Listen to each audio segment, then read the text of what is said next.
karena kami menjadi korban tabrak dari dia dan teman kami ada luka. Sosok busuk, pria berhudi merah ancam Saipul Jamil kini ditangkap, ngaku kesal diserempet. Inilah sosok pria yang ikut menangkap Saipul Jamil akhirnya berhasil ditangkap. Seperti diketahui, Saipul Jamil dan asistennya diamankan polisi di halte Transjakarta di Jelambar, Jakarta Barat, karena terindikasi terlibat narkoba. Jumat tanggal 5 Januari tahun 2023 pukul 15 waktu Indonesia Barat viral di media sosial. Dalam video yang beredar, Saipul Jamil tampak diperlakukan keras oleh oknum yang menangkapnya. Bahkan terlihat jelas Saipul Jamil dan asistennya ditangkap paksa oleh pria berhudi merah. Kini setelah beberapa hari diburu oleh polisi, kedua warga tersebut akhirnya berhasil ditangkap. Pelaku pertama berinisial RP alias Ucok, 26, yang merupakan warga Kedoya Utara, Kebonjeruk, Jakarta Barat. Ucok menggunakan jaket warna hitam dan helm hitam. Ia menjambak rambut Stephen dan memukul bibir dengan tangan kanan. Sementara pelaku kedua adalah I alias Busuk 32, warga Gambir, Jakarta Pusat yang menggunakan helm abu-abu serta jaket merah marun ketika penganiayaan terjadi.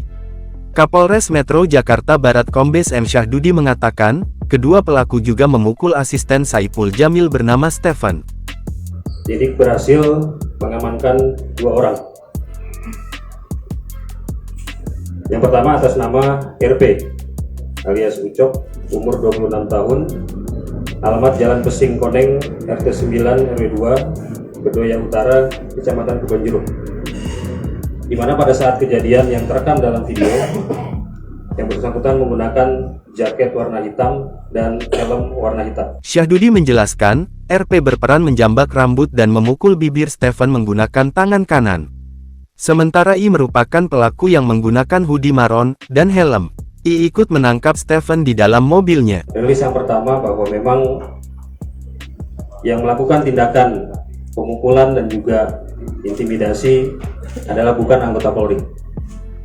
Bahwa yang bersangkutan adalah warga masyarakat yang kebetulan melintas di jalan pada saat terjadi aksi pengejaran. Adapun alasan RP dan I ikut melakukan aksi penganiayaan lantaran tak terima usai diserempet oleh mobil yang dikemudikan Stephen. Di mana 2 orang tersangka ini juga merupakan korban.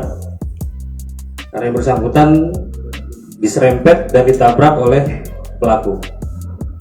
Sehingga 2 orang ini emosi dan ikut mengejar, membantu polisi untuk menangkap orang yang melarikan diri tersebut. Kini, RP dan I telah ditahan di Mapolsek Tanjung Duren. Atas perbuatannya, para tersangka dijerat pasal 170 Kitab Undang-Undang Hukum Pidana KUHP pengeroyokan dengan ancaman hukuman pidana maksimal 5 tahun penjara. Terhadap kedua tersangka, kami jerat dengan pasal 170 KUHP dengan ancaman hukuman pidana maksimal 5 tahun penjara.